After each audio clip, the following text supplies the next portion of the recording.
On March 8, 1862, during the American Civil War, perhaps the most important naval battle of the war began, a battle that would see the first clash of ironclad or armored warships. The ironclad Confederate States ship CSS Virginia set about to break the Union blockade of the Chesapeake Bay anchorage of Norfolk, Virginia by successfully attacking the wooden U.S. Navy ships on blockade duty, with the Union ironclad USS Monitor responding to face the Virginia the next day.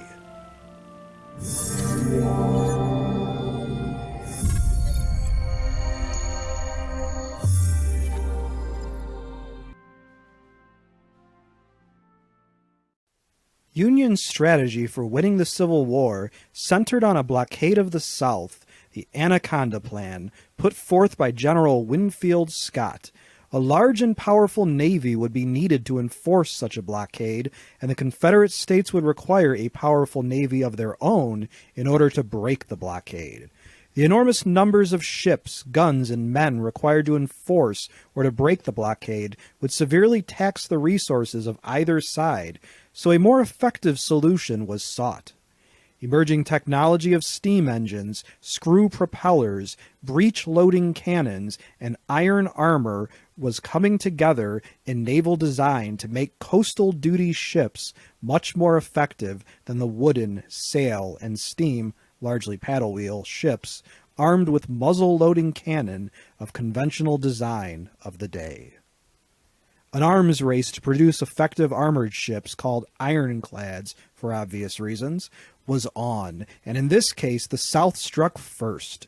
Using the refloated hull of the USS Merrimac, the Confederate Navy rebuilt the ship as the CSS Virginia, 275 feet long and 51 feet wide, displacing 4,000 tons and boasting a main armor belt 4 inches thick.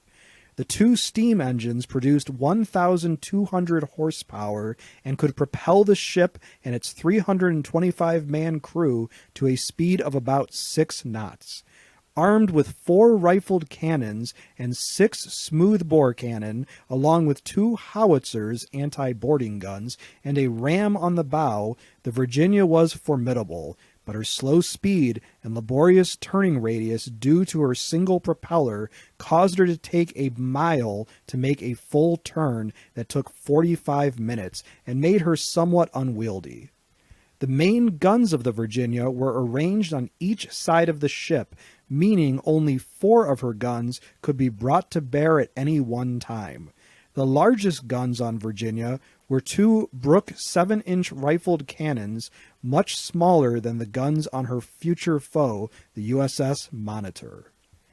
On March 8, 1862, Virginia made her combat debut when she attacked the Union blockade fleet of wooden warships. First engaging and heavily damaging the USS Cumberland, the Virginia then used her ram to finish off the hapless Union sailing ship, although the ram partially broke off and the Virginia's port anchor was lost.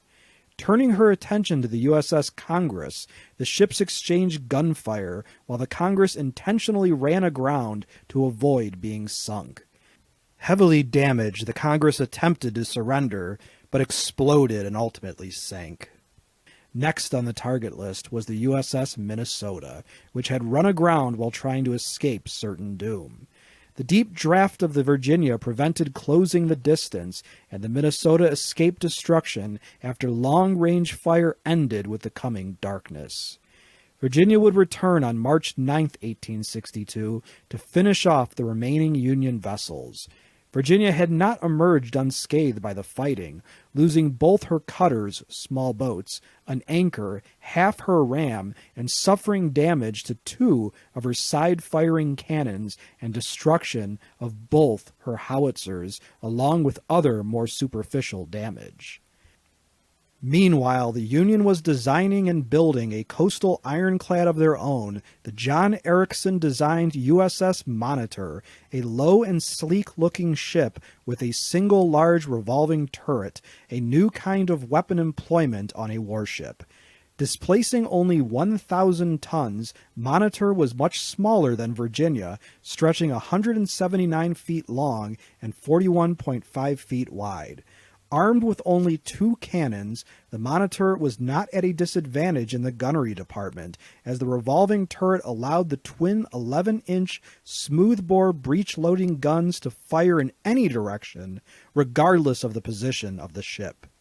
Capable of 6 knots top speed with its 320 horsepower steam engine driving a single-screw propeller, Monitor was better armored than Virginia, with turret armor 8 inches thick and hull armor between 3 and 5 inches thick.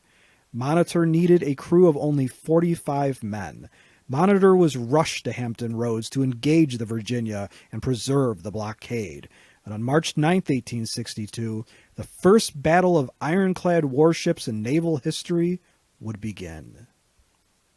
The Battle of Hampton Roads proved futile for both the Monitor and the Virginia, as each ship repeatedly pounded the other vessel with heavy cannon fire without causing serious damage.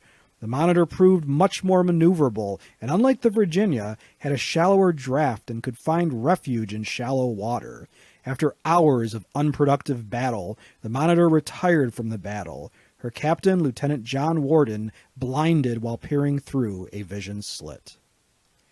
The Union blockade had held, and Virginia was unable to later break the blockade. Within the next month, more Union ironclads were added to the blockade, giving the U.S. Navy a decided advantage. In May of 1862, Union troops were nearing the anchorage of the Virginia, and the converted U.S. Navy ship was no longer capable of seagoing voyages had her captain chosen to try to run the blockade to open water.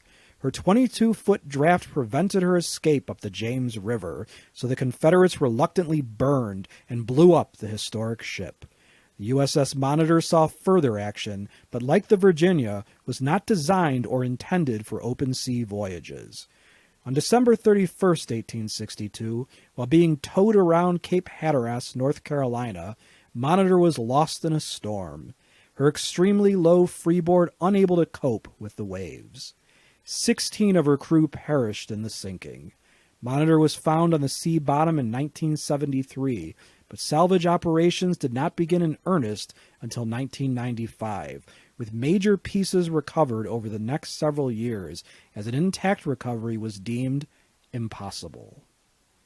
The historic Battle of Hampton Roads is considered the first battle of ironclad armored warships in naval history, a battle that cost 261 Union dead and 78 Confederate dead, with 2 Union wooden ships lost and another heavily damaged, as well as both ironclads damaged but not disabled.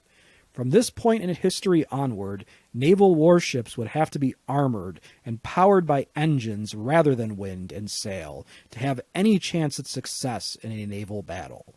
Since the Battle of Hampton Roads, warships incorporated the idea of placing guns in a revolving turret or turrets and a naval arms race with ever-increasing armor, heavier and heavier guns, faster ships, and improved fire control methods continued into World War II, culminating in the magnificent battleships of the 1940s, such as the U.S. Iowa class, the German Bismarck class, the British King George V and Vanguard class, and the Japanese Yamato class.